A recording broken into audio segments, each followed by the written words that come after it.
حضرت زکریا علیہ السلام۔ صدیوں پہلے کی بات ہے کہ ایک بڑے منطقی اور نیک شخص تھے، نبیوں کی اولاد میں سے تھے۔ ان کا نام تھا عمران۔ ان کی کوئی اولاد نہیں تھی، ان کی بیوی بھی بڑھاپے کو پہنچ گئی۔ ایک دن ان کی بیوی نے اللہ تعالیٰ کے حضور دعا کی، اے اللہ مجھے اولاد عطا کر۔ اللہ تعالیٰ تو ہر چیز پر قادر ہے، سو اللہ تعالیٰ نے ان کی دعا قبول فرما لی۔ بچہ پیدا ہونے کی امید ہوئی تو انہوں نے منت مانی، اے میرے رب بے شک میں نے منت مانی ہے کہ جو بچہ میرے پیٹ میں ہے وہ تیرے ہی لیے وقف ہے، چنانچہ تو اسے مجھ سے قبول فرما، بے شک تو ہی خوب سننے والا جاننے والا ہے۔ یعنی یہ بچہ بیت المقدس کی خدمت کے لیے وقف ہوگا، اللہ تعالیٰ کی عبادت کرے گا، اللہ تعالیٰ کے دین کے لیے آزاد ہوگا۔ اب انہیں کیا معلوم تھا کہ ان کے یہاں لڑکا پیدا ہوگا یا لڑکی؟ ہوا یہ کہ لڑکی پیدا ہوئی۔ انہوں نے بچی کو دیکھا اور کہا، اے پروردگار میرے ہاں تو بچی پیدا ہوئی ہے۔ ان کا مطلب تھا لڑکی کس طرح بیت المقدس کی خدمت کرے گی۔ ساتھ ہی انہوں نے اللہ تعالیٰ سے مخاطب ہو کر کہا، اے پروردگار میں نے اس بچی کا نام مریم رکھا ہے، میں اس مریم کو اور اس کی اولاد کو شیطان مردود سے تیری پناہ میں دیتی ہوں۔ یعنی جس طرح انہوں نے اپنی بیٹی سیدنا مریم علیہ السلام کے لیے دعا مانگی، اسی طرح سیدنا مریم علیہ السلام کی اولاد کے لیے بھی، یعنی سیدنا عیسیٰ بن مریم علیہ السلام کے لیے۔ رسول اللہ صلی اللہ علیہ وآلہ وسلم کا ارشاد ہے، جو بچہ بھی پیدا ہوتا ہے شیطان اسے چھوتا ہے، اس چھونے کی وجہ سے بچہ روتا ہے، مگر مریم علیہ السلام اور عیسیٰ علیہ السلام کی پیدائش کے موقع پر اللہ تعالیٰ نے انہیں شیطان سے محفوظ رکھا۔ سیدنا ابو ہریرہ رضی اللہ تعالیٰ عنہ فرماتے ہیں، اس کی وجہ سیدنا مریم علیہ السلام کی والدہ کی دعا ہے۔ عمران کی نیک صفت بیوی کا نام حسنہ خاتون تھا۔ اللہ تعالیٰ نے عمران کی بیوی کی نظر قبول فرما لی، یعنی ان کی بیٹی کا بیت المقدس کی خدمت کرنا قبول فرما لیا۔ سیدنا مریم علیہ السلام پیدا ہوئی تو وہ یتیم تھی۔ والدہ نے دودھ چھڑایا تو ان لوگوں کے سپرد کر دیا جو بیت المقدس کے متولی تھے، اس لیے کہ انہوں نے نظر ہی یہ مانی تھی کہ وہ اپنی اولاد کو خاص بیت المقدس کی خدمت کے لیے وقف کر دیں گی۔ اس وقت جو لوگ مسجد میں رہتے تھے اللہ تعالیٰ کے عبادت گزار نیک بندے تھے، ان کا آپس میں جھگڑا ہو گیا کہ سیدنا مریم علیہ السلام کی کفالت اور تربیت کون کرے گا۔ سیدنا مریم علیہ السلام کو یہ مقام اس لیے ملا تھا کہ وہ ایک معزز باپ کی بیٹی تھی۔ جھگڑا زیادہ ہوا تو لوگوں کی آوازیں بلند ہونے لگی۔ ایسے میں ایک سمجھدار شخص نے کہا، میں اس بچی کا خالو ہوں۔ یہ آواز بلند کرنے والے سیدنا زکریا علیہ السلام تھے، اور آپ علیہ السلام واقعی ہی میں سیدنا مریم علیہ السلام کے خالو تھے۔ آپ علیہ السلام بھی اللہ کے سچے نبیوں میں سے ایک سچے نبی تھے۔ آپ علیہ السلام نے دوسرے لوگوں سے کہا، میں اس بچی کا خالو ہوں، لہذا اس کی کفالت کا حق مجھے ہے۔ میری بیوی اس بچی کی تربیت کرے گی کیونکہ خالہ ماں کے برابر ہوتی ہے۔ ان سب نے سیدنا زکریا علیہ السلام کی بات ماننے سے انکار کر دیا۔ نہیں، یہ تو کوئی بات نہیں ہوئی، ہر کوئی یہ چاہتا تھا کہ اس بچی کی پرورش وہ کرے۔ اس طرح جھگڑا اور زیادہ ہو گیا۔ کسی شخص نے مشورہ دیا، کیوں نہ ہم لوگ اس کے لیے قرآن اندازی کر لیں۔ کچھ اور لوگوں نے بھی اس بات کی تائید کی، ہاں بالکل یہ بہت اچھا مشورہ ہے، ہمیں قرآن اندازی کر لینی چاہیے، جس کا نام نکلے وہ ہی بچی کی کفالت کرے۔ آخر انہوں نے آپس میں فیصلہ کیا کہ قرآن اندازی کر لیتے ہیں، جس کا نام نکلا وہ بچے کی کفالت کرے گا۔ انہوں نے اس وقت کے طریقے کے مطابق لکڑی کی قلموں پر نام لکھے اور انہیں ایک جگہ رکھ دیا۔ پھر ایک چھوٹے بچے سے کہا، ایک قلم اٹھا کر لاؤ۔ بچہ قلم اٹھا کر لایا، اس پر سیدنا زکریا علیہ السلام کا نام لکھا ہوا تھا، لیکن وہ مطمئن نہ ہوئے۔ نہیں، ہم اس قرآن اندازی سے مطمئن نہیں ہیں، پھر کیا کیا جائے؟ ایک شخص نے مشورہ دیا، ایک دوسری طریقے سے قرآن اندازی ڈالتے ہیں۔ اس نے تجویز دی کہ سب قلموں کو بہتے ہوئے پانی میں ڈالتے ہیں، جس کا قلم پانی کے چلنے کی مخالف سمت پر چلنے لگے گا وہ سیدنا مریم علیہ السلام کی کفالت کرے گا۔ اس طریقہ قرآن اندازی کو منظور کر لیا گیا۔ ہاں یہ ٹھیک ہے، اس طرح قرآن اندازی کر لیتے ہیں۔ اب سب نے اپنی اپنی قلم بہتے ہوئے پانی میں ڈالے۔ سیدنا زکریا علیہ السلام کا قلم بہتے پانی کی مخالف سمت پر چلنے لگا، یعنی اس بار بھی سیدنا زکریا علیہ السلام کا نام نکلایا، لیکن وہ لوگ پھر نہ مانے۔ نہیں، ہم مطمئن نہیں ہیں۔ انہوں نے کچھ چال چلی۔ انہوں نے کہا، اب اس طرح کرتے ہیں، جس کا قلم پانی کی سمت بہنے لگے وہ جیتے گا، اور جس کا قلم پانی کی مخالف سمت کو چلنے لگے وہ ناکام شمار ہوگا۔ اب بھی اس طرح قرآن اندازی کی گئی، قلم بہتے پانی میں ڈال دیے گئے۔ اس بار بھی کامیابی سیدنا زکریا علیہ السلام کی ہی ہوئی۔ ان کا قلم پانی کی سمت بہنے لگا، جبکہ باقی سب قلم مخالف سمت پر چلنے لگے۔ آخر ان لوگوں نے جان لیا کہ قدرت حضرت زکریا علیہ السلام پر مہربان ہے۔ اب کی بار لوگ خاموش ہی رہے اور کوئی بات نہیں کی۔ की। इस तरह सैयदना मरियम अलैहिस्सलाम की कफालत सैयदना ज़करिया अलैहिस्सलाम के हाथ आई। हकीकत में अल्लाह ताला इस बात का इरादा कर चुका था कि सैयदना ज़करिया अलैहिस्सलाम ही उनकी परवरिश करें। इस तरह सैयदना मरियम अलैहिस्सलाम ने अपनी जिंदगी उनके घर में बसर की। वो नहायत शफकत और मोहब्बत से उनकी परवरिश करते रहे। उनकी खाला ने भी उनका बहुत ख्याल रखा। दोनों मियाँ बीवी उनसे अपनी हकीकी औलाद जैसा सलूक करते रहे। सैयदना ज़करिया अलैहिस्सलाम बनी इसराइल के अंबिया इकराम अलैहिस्सलाम में से थे,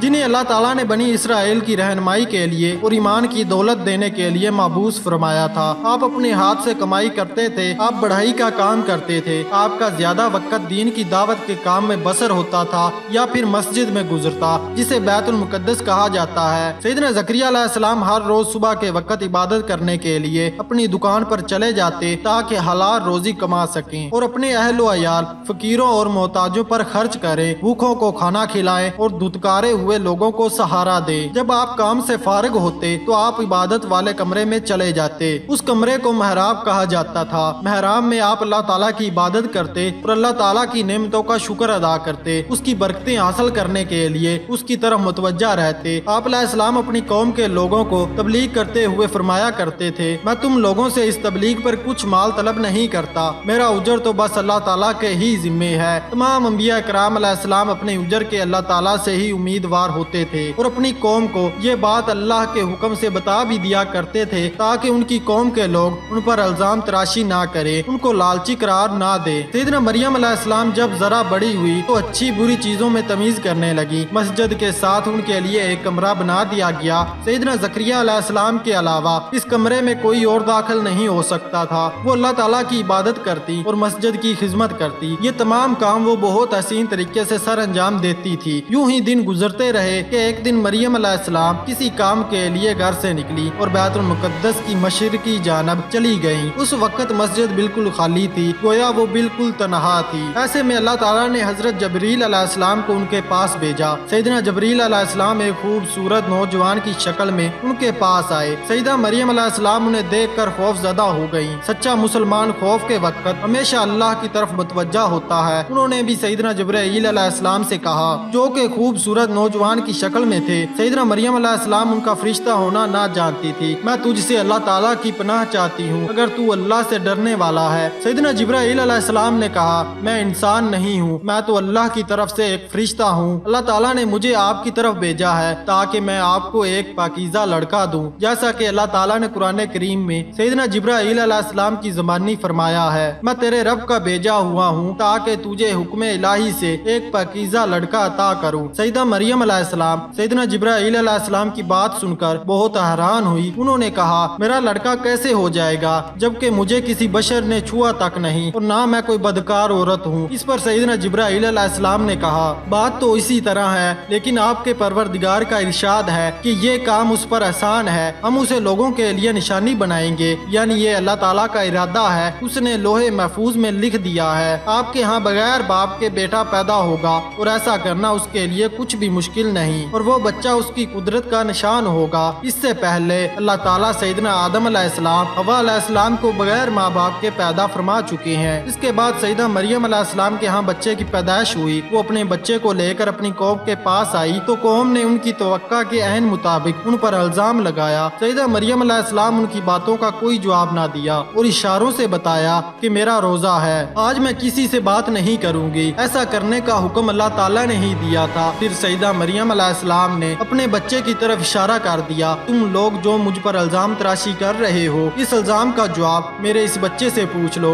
उनके इशारे को समझकर वो कहने लगे, तू हमसे मजाक करती है, ये बच्चा भला कैसे बात कर सकता है। फिर सैयदना मरियम अलैहिस्सलाम की गोद से इस बच्चे ने इनकी पाक दामनी की गवाही दी। इस गवाही को कुरान मजीद में भी बयान किया गया है। बहरहाल सैयदना ज़करिया अलैहिस्सलाम रोजाना सैयदा मरियम अलैहिस्सलाम से मिलने के लिए आते ताकि उन्हें तसल्ली रहे। आप उन्हें दीन सिखाते, उनकी जरूरियात भी पूरी फरमाते। एक रोज आप उनसे मिलने के लिए महराब में दाखिल हुए। ये वो जगह थी जहाँ वो लोगों से अलग होकर बैठती थी। आपने उन्हें देखा कि उनके आगे बहुत फल पड़े हुए हैं। वो बहुत हैरान और परेशान हुए कि वो फल थे भी बेमौसम, मतलब ये कि बाजार में उन दिनों वो फल भी मौजूद नहीं थे। चुनाचा उन्होंने हैरान होकर पूछा, मरियम ये फल कहाँ से आए? जवाब में सैयदा मरियम अलैहिस्सलाम ने कहा, ये अल्लाह ताला की तरफ से आए हैं। इससे साफ जाहिर है कि अल्लाह ताला सैयदा मरियम अलैहिस्सलाम अलैहिस्सलाम को अपने पास से खिलाता पिलाता था, इसलिए कि वो अल्लाह ताला पे ईमान लाई थी और उन्होंने अल्लाह ताला पर भरोसा किया था। अल्लाह ताला की रजा के लिए हर वक्त इबादत करती थी। अल्लाह ताला अपने नेक बंदों पर रहम फरमाता है और उन पर रिज़्क के दरवाजे खोल देता है। जैसा कि अल्लाह ताला फरमाता है, जो कोई अल्लाह ताला से डरता है, अल्लाह ताला उसके लिए मुश्किलात से निकलने का रास्ता बना देता है और उसे ऐसी जगह से रिज़्क देता है जिस जगह का उसे गुमान भी नहीं होता। जब सैयदना ज़करिया अलैहिस्सलाम ने देखा कि अल्लाह ताला सैयदा मरियम अलैहिस्सलाम को मौसम सरमा के फल मौसम गर्मा में और मौसम गर्मा के फल मौसम सरमा में खिला रहा है, तो उन्हें उस वक्त बच्चे की ख्वाहिश पैदा हुई। हालांकि उनकी उम्र उस वक्त ढल चुकी थी। आप उम्र रसीदा और कमजोर हो चुके थे, बाल सफेद और हड्डियां कमजोर हो गई थी। आपकी बीवी भी बांझ हो चुकी थी, उनके यहाँ औलाद होने का कोई इम्कान नहीं था। इन तमाम हालात के बावजूद उनके दिल में तमन्ना पैदा हुई उनके यहाँ औलाद पैदा हो जाए जो उनके लिए इल्म और हिकमत की विरासत बने। आप मेहराब में दाखिल हुए, नमाज अदा की, फिर अल्लाह के हजूर इल्तिजा की, सच्चे दिल से अल्लाह ताला के फजलो करम का यकीन रखते हुए दबी आवाज से दुआ की। कुरान करीम में उनकी दुआ के अल्फाज यूं आए हैं, ऐ मेरे परवरदिगार, मुझे अपनी तरफ से नेक बेटा अता फरमा, तू दुआओं को सुनने वाला है। उस वक्त फरिश्तों ने आवाज दी, यानी उन्हें मुखातिब किया जबकि वो नमाज पढ़ रहे थे। कहने लगे, अल्लाह ताला आपको याह्या अलैहिस्सलाम नामी एक बच्चे की खुशखबरी दे रहा है जो अल्लाह ताला के कलमे यानी सैयदना ईसा अलैहिस्सलाम की तस्दीक करेगा, नफ्स पर मजबूती रखने वाला होगा और नेक नबी होगा। अल्लाह ताला तो हर चीज पर कादर है और जिसने सैयदना आदम अलैहिस्सलाम को बिन माँ बाप के पैदा किया, इसी तरह सैयदा हवा अलैहिस्सलाम को बगैर माँ बाप के पैदा फरमाया और सैयदना इब्राहीम अलैहिस्सलाम को उनकी बांझ बीवी सैयदा सारा अलैहिस्सलाम से बेटा अता फरमाया। वो सैयदना इसहाक अलैहिस्सलाम थे, तो जिस तरह सैयदना इब्राहीम अलैहिस्सलाम ने ताज्जुब से कहा कि उनके यहाँ किस तरह औलाद होगी जबकि वो बूढ़े हैं, उनकी बीवी बांझ है, इस तरह सैयदना ज़करिया अलैहिस्सलाम ने ताज्जुब से कहा, लड़का कैसे होगा, ये मेरी कौन सी उम्र है और मेरी बीवी भी बांझ है। तब अल्लाह ताला ने फरमाया, ये सब कुछ मेरे इरादे से होगा। उस अल्लाह ताला के लिए कुछ भी मुश्किल नहीं है। वो तो जब किसी चीज का इरादा कर लेता है तो कहता है कुन हो जा, तो वो फौरन हो जाती है। चुनांचे अल्लाह ताला ने फरमाया, इसी तरह होकर रहेगा। तेरे रब ने फरमा दिया है कि वो मुझ पर एहसान है और तू खुद जब कुछ ना था मैं तुझे पैदा कर चुका हूँ। मतलब ये कि आप सैयदना आदम अलैहिस्सलाम की पुश्त से हैं और सैयदना आदम अलैहिस्सलाम का वजूद तक ना था। अल्लाह ताला ने उन्हें अदम से वजूद बख्शा और उन्हें मिट्टी से पैदा फरमाया। अदम से वजूद में लाना मुश्किल है जबकि वजूद से वजूद में लाना आसान है। लिहाजा अल्लाह ताला पर एहसान है कि तुझे बेटा अता फरमा दे जबकि आप इस उम्र में हैं। इस पर सैयदना ज़करिया अलैहिस्सलाम ने फरमाया, ऐ अल्लाह, मेरे लिए कोई निशानी मुकर्रर फरमा दे, यानी ऐसी इलामत जिससे मुझे पता चल जाए कि मेरी बीवी के यहाँ बच्चा पैदा होने वाला है। तब अल्लाह ताला ने फरमाया, आपके लिए अलामत ये है कि बावजूद सेहतमंद होने के 3 दिन और 3 रातों तक आप किसी से कलाम नहीं कर सकेंगे। यानी आपकी बीवी के यहाँ बच्चा पैदा होने की इलामत ये होगी कि आप 3 दिन और 3 रातों तक बातचीत नहीं कर सकेंगे, अलबत्ता इशारों से बात करेंगे और आप तंदुरुस्त होंगे। ये बात नहीं कि आपको कोई बीमारी लाहिक हो जाए। जब आपकी ये हालत हो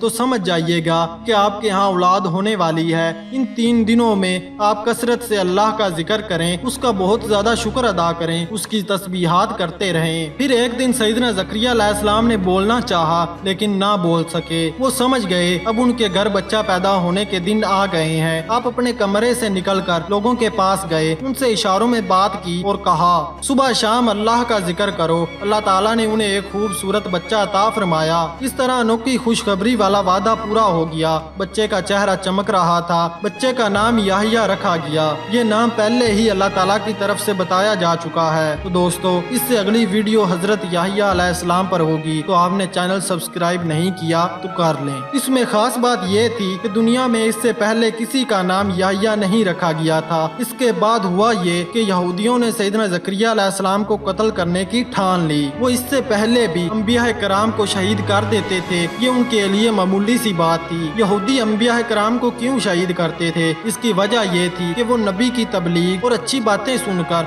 उनसे हसद करने लगते थे। इस हसद की वजह से वो ऐसे गनौने फेल को सर अंजाम दिया करते थे। एक रोज हजरत ज़करिया अलैहिस्सलाम उन यहूदियों की तरफ दावत और तबलीग की गर्ज से निकले। ऐसे में किसी ने आपको बताया यहूदी आपको कत्ल करने के लिए ढूंढ रहे हैं। हजरत ज़करिया अलैहिस्सलाम को जब उन यहूदियों के इरादे की इत्तला हुई तो आप वहाँ से भाग निकले और जंगल का रुख किया। जब आप जंगल में पहुँचे, छिपने के लिए कोई जगह तलाश करने लगे ताकि यहूदियों की नजर में ना आए। ऐसे में एक दरख्त से आवाज आई, आप मेरे अंदर छुप जाएं। इन अल्फाज के साथ ही दरख्त दरमियान से खुल गया, बिल्कुल ऐसे ही जैसे किसी कमरे में जाने के लिए दरवाजा खुलता है। हजरत जकरिया अलैहिस्सलाम ने दरख्त की बात सुनकर इसकी तरफ देखा। आप अलैहिस्सलाम ने ख्याल किया कि दरख्त का बोलना और शक होना अल्लाह की तरफ से है, इसलिए आप अलैहिस्सलाम इस दरख्त में छुप गए। बनी इसराइल आप अलैहिस्सलाम को तलाश करते हुए इस दरख्त के पास जा पहुँचे। शैतान अल्लाह वालों का दुश्मन है। कुरान मजीद में भी अल्लाह ताला ने शैतान को इंसान का दुश्मन करार दिया है। कुरान मजीद की 13वें सिपारे में अल्लाह ताला वाज़े अरशाद में फरमाता है, बेशक शैतान इंसान का वाज़े दुश्मन है। शैतान इंसानी शक्ल में वहाँ आया और उसने उन लोगों से पूछा, तुम लोग कौन और यहाँ जंगल में क्या कर रहे हो? उन लोगों ने जवाब दिया, हम एक शख्स को तलाश कर रहे हैं। उसने मुखबरी करते हुए कहा, तुम लोग जिसे तलाश कर रहे हो वो इस दरख्त में छुपा हुआ है। इन लोगों ने पूछा, तुम्हारा दिमाग खराब है, भला दरख्त में भी कोई छुप सकता है? शैतान ने जवाब दिया, नहीं मैं सच कह रहा हूँ। इन लोगों ने शैतान की बात पर ज्यादा ध्यान नहीं दिया। शैतान ने उस दरख्त की तरफ इशारा करते हुए दोबारा कहा, देख लो मैं गलत नहीं कह रहा। उनका कपड़ा बाहर निकला नजर आ रहा है। इधर वाकया ही हजरत जकरिया अलैहिस्सलाम का जरा सा कपड़ा दरख्त से बाहर निकला रह गया था, जैसे किसी दरवाजे में कपड़ा फंस जाता है। अब यहूदियों ने शैतान के बताए हुए दरख्त की तरफ देखा तो उन्होंने भी कपड़ा देख लिया। हाँ वाकई ये सच कह रहा है, वो इसी दरख्त में छुपे हुए हैं। तो अब क्या किया जाए, उन्हें कैसे बाहर निकाला जाए? उनमें से एक ने कहा, बाहर निकालने की क्या जरूरत है, इस दरख्त को ही आरा चलाकर बीच से काट देते हैं। फिर उन लोगों ने आरे ले आए, उन्होंने दरख्त पर आरा चलाया। चुनाचा यहूदियों ने दरख्त के साथ साथ हजरत जकरिया अलैहिस्सलाम के भी 2 टुकड़े कर दिए। आप अलैहिस्सलाम ने उफ तक ना की। शहादत के वक्त आप अलैहिस्सलाम की उम्र 100 साल से जायद थी। हजरत जकरिया अलैहिस्सलाम को बैतुल मुकद्दस में दफन किया गया। बाज़ मुअर्रिखीन के मुताबिक हजरत जकरिया अलैहिस्सलाम की कब्र शाम के शहर हल्ब में वाक़िया है।